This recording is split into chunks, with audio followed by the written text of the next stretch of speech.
A number of early New Testament church leaders wrote letters that we now read as books of the Bible. In some of these letters, Peter, James, John, and Paul used light as an expression of God's nature. John said, "God is light. In him is no darkness at all." James spoke of God as the Father of the heavenly lights, who does not change like shifting shadows. Paul spoke of God as the blessed and only ruler, the King of kings and Lord of lords, who alone is immortal and lives in unapproachable light. And Peter said this about believers: "You are a chosen people, a royal priesthood, a holy nation, a people belonging to God, that you may declare the praises of him who called you out of darkness into his wonderful light." As you can see, the New Testament associates God with light.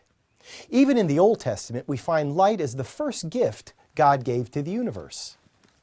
God said, "Let there be light," and there was light. God saw that the light was good, and he separated the light from the darkness. Physical light allows us to see with our eyes, but there is also spiritual light. In Colossians 1:12, Paul referred to the inheritance of the saints as being in the kingdom of light. And in verse 13 he continued, "For he has rescued us from the dominion of darkness and brought us into the kingdom of the Son he loves, in whom we have redemption, the forgiveness of sins." As the head of that kingdom, Jesus said this about himself: "I am the light of the world. Whoever follows me will never walk in darkness, but will have the light of life." People live in spiritual darkness when they do not understand that their very life, breath, and movement, as Paul put it, are in Jesus Christ, and they're blind to the source of their own life and being. But there is no need for us to remain in spiritual darkness.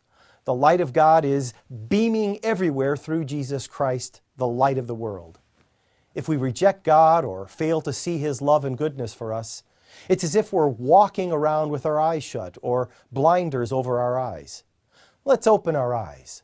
Let's tear off the blinders and live in God's wonderful light. I'm Joseph Tkach, speaking of life.